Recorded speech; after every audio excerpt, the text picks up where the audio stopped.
नमस्ते, hello everyone, welcome back to another blog. ये जगह कौन सी है भाई? जैसा मैंने आपको लास्ट वीडियो में बताया था, हमारे भाई साहब दर्शन तो बहुत बढ़िया हो गए थे। ज़्यादा टाइम भी नहीं लगा था हमको, क्योंकि ना तो उस दिन वीकेंड्स था और ना ही ट्यूसडे था। इन दोनों जो डेट्स रहती हैं वीकेंड्स की और ट्यूसडेज़ की, उनमें बहुत ज़्यादा भीड़ होती है। इसलिए मैंने स्ट्रेटजिकली ऐसे प्लान किया था कि हमको ज़्यादा भीड़ भाड़ ना मिले। अब उसके बाद हम निकले थे अल्मोड़ा के लिए। अभी हमारी जो बस है वो खड़ी है एक ढाबे पर। यहाँ का सीन कुछ ऐसा है, आप देख सकते हैं। और ये जो है ये पुल है, और यहीं पर वो रोड है जो हमारी जो होटल वाली आंटी थी वो बता रही थी कि रोड ख़राब है। यही वो जगह थी बस। के अलावा मेरे को बैठने को भी सबसे पीछे वाली सीट पर मिला। बस ने हमको अल्मोड़ा में जहाँ उतारा था वहाँ से हमें 1.5 किलोमीटर नीचे जाना था। उसके बाद हमने अपने होटल में चेक इन किया। भाई अभी हम लोग होटल में चेक इन करके खाना पीना खा के शाम को निकले हैं घूमने फिरने, क्योंकि भाई साहब हमारे आलसी तो है ही, पता आप लोगों को। ऐसा है रूम के बाहर से कुछ व्यू। ये है लोअर मॉल रोड। अभी हम जाएंगे स्कूटी रेंट करने और उसके बाद जाएंगे असली वाली मॉल रोड तफरी मारने। बोल रहे तफरी मारने। शाम के टाइम मौसम काफ़ी धुंधला धुंधला सा हो गया और सूरज भी जो है बादलों के पीछे छुप गया और हवा भी चल रही है और ठंड भी इतनी हो रही है। मैंने बढ़िया मोटे वाली जैकेट पहन रखी है। तो चलिए चलते हैं, दिखाते हैं आपको नज़ारे। अभी अच्छा नहीं आएगा, कम लाइटिंग हो गई ना, भयंकर पाती कैसे बड़ा बड़ा। तो दोस्तों अभी हम आ गए हैं अल्मोड़ा के एकदम टॉप पे। यहाँ पे कसार देवी माता का मंदिर है। यहाँ पर आने के लिए हमको अल्मोड़ा से लगभग 9-10 किलोमीटर और ऊपर आना पड़ता है। वहाँ पर आने के लिए जो कमर्शियल व्हीकल्स रहते हैं, ऑटो वगैरह, वो तो हमको कुछ दिखे नहीं थे। शायद रात हो गई थी या तो इसलिए। ऐसी जगह पर स्कूटी या बाइक वगैरह रेंट करना ही बेस्ट रहता है। तो वो रेंट करके हम लोग भाई सबसे पहले तो यहाँ पर आए। 8-9 किलोमीटर की काफ़ी खड़ी एकदम चढ़ाई थी। और यहाँ पर आने के बाद कहते हैं कि यहाँ पर कॉस्मिक रेज का कुछ ऐसा सिस्टम बताते हैं जिसकी वजह से मतलब मेडिटेशन में काफ़ी हेल्प मिलती है। जैसे ही हम लोग मंदिर में पहुँचे थे तुरंत ही वहाँ पे आरती शुरू हो गई, तो हमने आरती अटेंड की। तो भाई अल्मोड़ा के टॉप पे ही है हम बिल्कुल। इसके ऊपर दिखाई दे रहा था कुछ यहाँ पे।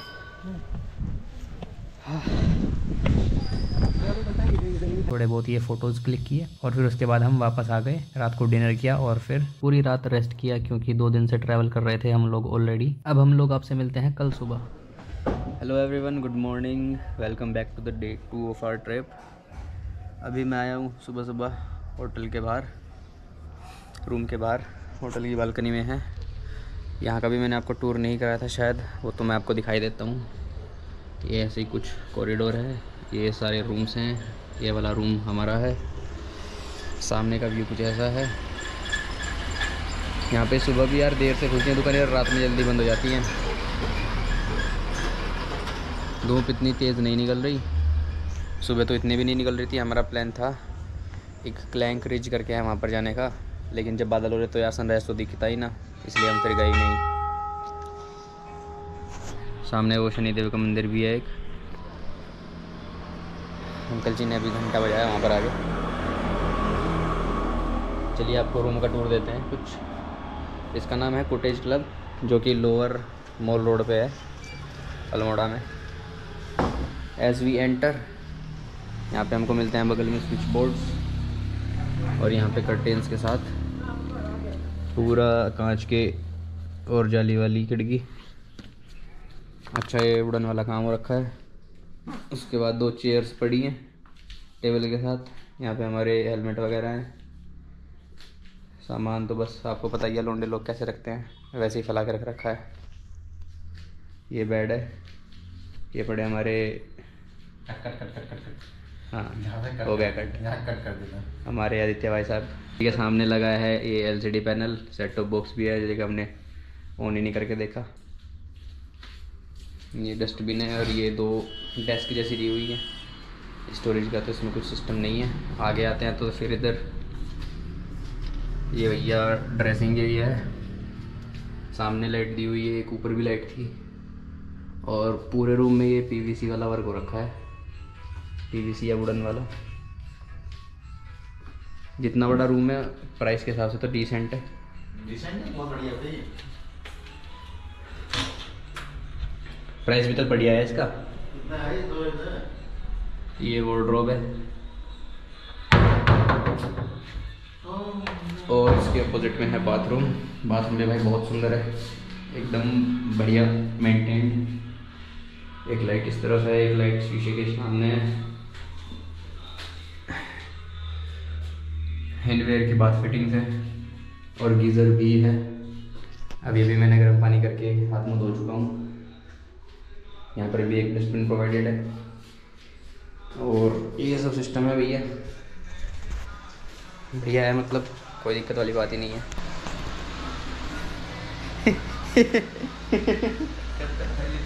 रेडी हो चुके हैं गाइस, तो चलिए ब्रेकफास्ट और थोड़ा घूमने फिरने चलते हैं। निकल गए हैं अपन ब्रेकफास्ट करने, गाड़ी की एक्टिवा लेके। चलो चलो चलो, और यहाँ के रास्ते दिखा देता हूँ आपको, थोड़ा आइडिया लगा दे। उससे आए थे, अभी इस पे ऊपर चढ़े, अब इधर और ऊपर जाएंगे। ये वाला जो रास्ता है ये कॉलेज कैंपस के अंदर का है और ये पूरा खड़ा है भाई साहब, एकदम खड़ी चढ़ाई है।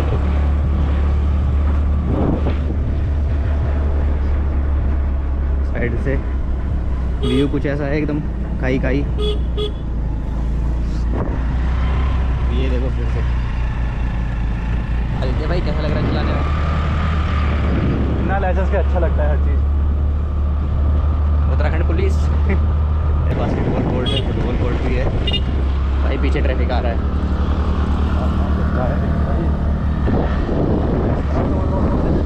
वो देखे भाई साहब रास्ते।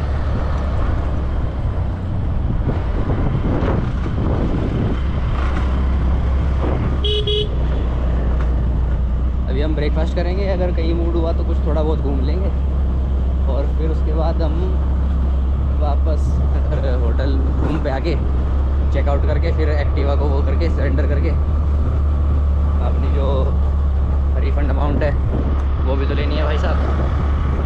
फिर उसके बाद अपन चलेंगे हल्द्वानी और वहाँ से जाएंगे भीमताल। तो भैया हमारे बड़ी मेहनत करके ले आए यार, ऊपर अपर मॉल रोड पे ले आए। यहाँ पर ये है चाय coffee cafe, pouring love in the कुल्हड़। टैगलाइन पढ़ी तूने? क्या? पोरिंग लव इन द कुल्हड़ कहाँ है?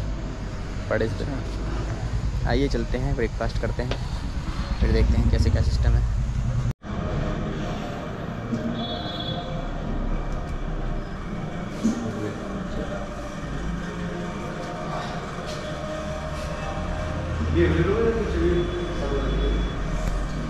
ब्रेकफास्ट डन गाइस, अभी हम निकलते हैं और ऊपर वाले एरिया में। यहाँ पर एक कैंटोनमेंट एरिया भी है, ये रोड उसी एरिया की तरफ जा रही है। अभी हम यहाँ पर जाएंगे ऊपर और देखेंगे। हमको सुनने में आया है कि ऊपर एक लोकल मार्केट लगती है और किसी भी शहर को अगर जानना हो तो वहाँ की लोकल मार्केट में ज़रूर घूमना चाहिए। तो हम लोग अभी वहीं पे घूमने जा रहे हैं। मेरे मुँह पे तो नहीं कुछ लग रहा। आई डोंट नो भाई, जो मैं बता रहा हूँ उसे सबको कट कर दिया भाई। मॉल रोड से अच्छी मेरे को ये लग रही है।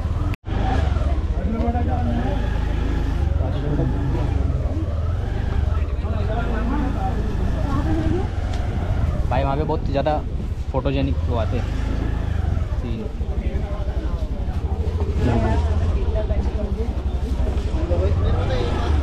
मार्केट घूमना हो चुका है दोस्तों। अभी हमने वापस होटल रूम पे आके चेकआउट कर दिया है और अब हम वापस निकल चुके हैं भीमताल की तरफ। हमने अपनी एक्टिवा भी सरेंडर कर दी थी और ये जो आप रास्ता देख रहे हैं ये वापस वही रास्ता है जो कि कैंची से होते हुए आता है। ये बेसिकली एक ही रास्ता है। तो अभी जब हम लोग वापस जा रहे हैं तो हमको कैंची धाम का एक बार फिर से दर्शन करने का सौभाग्य प्राप्त होगा और इसी बहाने मैं आप लोगों को भी एक बार दोबारा से कैंची धाम के दर्शन करा दूंगा। जैसा कि मैंने बताया था, वीकेंड आते आते भीड़ बढ़ने लगती है, तो इस टाइम पे यहाँ पर बहुत ज़्यादा भीड़ थी और टाइम भी लगभग दोपहर का हो रहा था, एकदम पीक टाइम था, जिसकी वजह से इतना ज़्यादा ट्रैफिक था कि हमको यहाँ से निकलने में काफ़ी टाइम लगा। जब हम लोग टैक्सी में चल ही रहे थे, अल्मोड़ा से वापस आने के लिए हमने टैक्सी बुक की थी, तो जो हमारे ड्राइवर अंकल थे वो बता रहे थे कि पहले तो ऐसे होता था जब हम लोग जाते थे कि हम लोग रास्ते में चाय पीने के लिए रुकते थे कैंची में और इसी बहाने दर्शन भी कराते थे। लेकिन आजकल यहाँ पर इतना ज़्यादा ट्रैफिक हो गया है सोशल मीडिया की वजह से, लोगों को जैसे जैसे चीज़ें पता लगती जा रही हैं कि अब यहाँ पर बिजनेस ही बन चुका है। आसपास इतने सारी दुकानें, इतने सारे रेस्टोरेंट्स, होम स्टेज वगैरह खुल गए हैं। खैर इन सब बातों को साइड में रखिए और आप भी दर्शन करिए।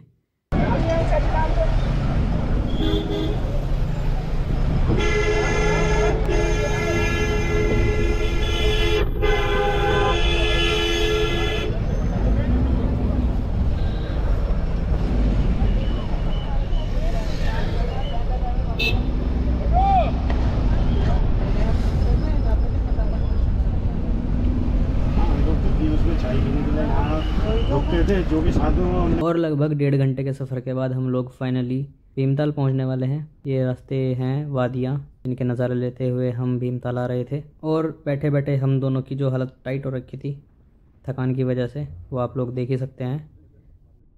अब जो मेरा भीमताल आने का मेन मोटिव है वो था पैराग्लाइडिंग करना। तो हम लोगों ने फटाफट से एडवेंचर कंपनी से बात की और उनके साथ बुलेट पे निकल गए हम पहाड़ की चोटी पे, जहाँ से हमको पैराग्लाइडिंग स्टार्ट करनी थी। रास्ते में बहुत सारे लोग दिखे थे हवा में उड़ते हुए पैराशूट से। सब फॉर्म वगैरह फिलअप कर लिए। ऊपर जाके मैंने सेफ्टी गियर्स पहने। वहाँ पे जाके एक और स्कैम का पता लगता है कि अगर आपको अपनी वीडियो रिकॉर्डिंग करानी है उनके कैमरे से तो आपको एक्स्ट्रा चार्जेस देने पड़ेंगे। लेकिन क्योंकि मेरे पास मेरा कैमरा था तो फिर भी मेरे को एज अ क्लाइंट कोई पकड़ने को रेडी नहीं हो रहा था, क्योंकि उनको वो चार्जेस के पैसे नहीं मिलते एक्स्ट्रा जो उनको कमाने रहते हैं। तो मैंने डिसाइड किया मैं तो भाई अपना हाथ में ही कैमरा पकड़ लूँगा, मैं तो नहीं इनको एक्स्ट्रा पैसे देने वाला। बिना और देरी किए मैंने सारे के सारे राइडिंग गियर्स पहने, रन अप लिया और एकदम पहाड़ से कूद गए।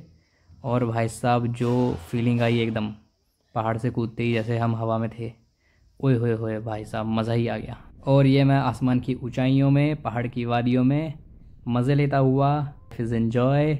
इस टाइम पे भाई मेरे को सारे ख्याल याद आ रहे थे, लाइफ को एंजॉय करने वाले, वन लाइफ बेबी, ये वो पता नहीं क्या क्या। और भैया हाथ में कैमरा पकड़ा हुआ था, एक तरफ से बड़ा डर भी लग रहा था कि भैया कहीं अगर कैमरा छूट गया मेरे हाथ से तो नुकसान हो जाएगा। खैर आप देखिए कैसी रही मेरी राइड पूरी की पूरी।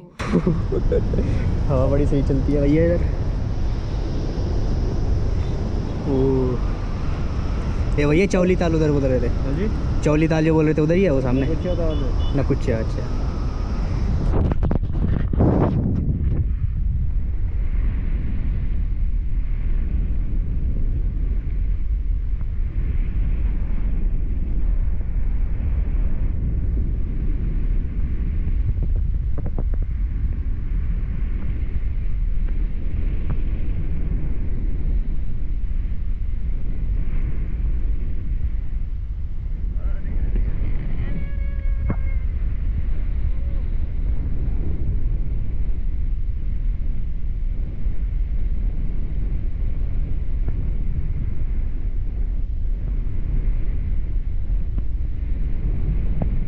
इस टाइम तक आते आते भाई साहब मुझे सीरियसली डर लगने लगे था और मैंने सीताराम सीताराम सीताराम नाम जप करना शुरू कर दिया था, क्योंकि भाई मेरी हालत एकदम ऐसी हो रखी थी कि भाई अब तो बस जल्दी से जल्दी नीचे उतर जाए। जो एकदम मज़े वाली फीलिंग आनी थी, जो एकदम वो सेंस फील करनी थी, वो हो चुका था। अब बस यही हो रहा था कि भाई जल्दी से नीचे उतरे। और भाई मैंने तो सीरियसली सीताराम सीताराम जपना शुरू कर दिया था।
अब इस पॉइंट पे आके मेरे को फाइनली लैंडिंग पिट दिखने लगी है। यहाँ से मेरे को आइडिया हो गया अब मुश्किल से और 10-20 सेकंड में या फिर 1 मिनट में हद से हद हमारी लैंडिंग हो जाएगी। और आपको लैंडिंग का एक्सपीरियंस बताता हूँ। इसमें पैर ऐसे बिल्कुल सीधे करने होते हैं और जैसे हम रनवे पे फ़्लाइट लैंड करती है ठीक उसी तरह ऐसे घुमा के लाए भैया दूसरी साइड से अपने हाथ से कंट्रोल करते हुए और एकदम ऐसे स्मूथली लैंड कराया।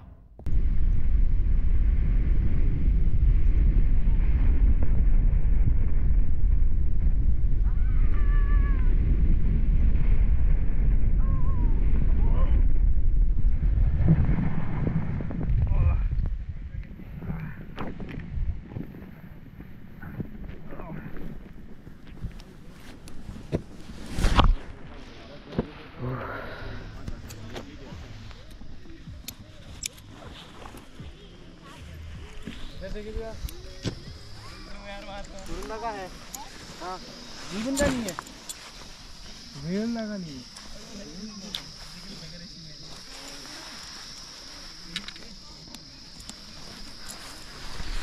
थैंक यू भैया मजे आ गए हेलमेट भैया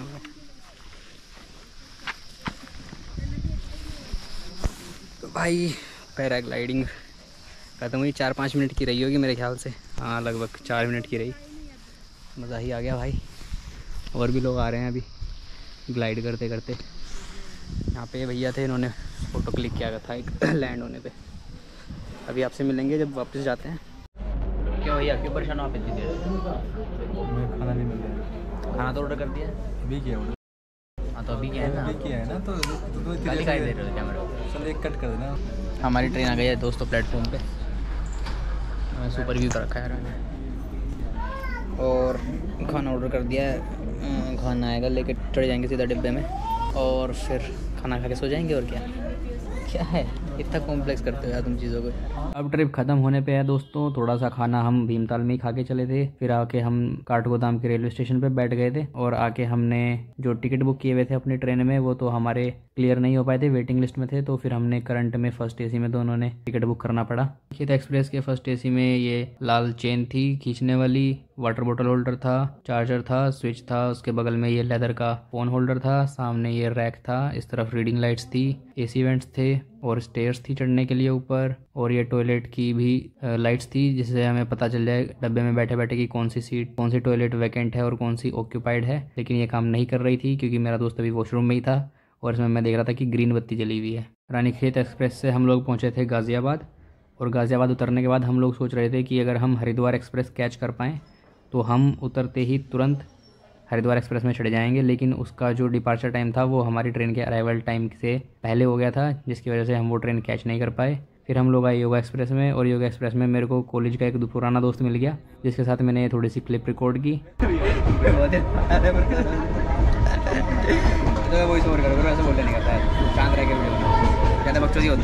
तो इस वीडियो को करते हैं यार यहीं पे एंड। कैसी लगी आपको प्लीज़ कमेंट सेक्शन में बताना।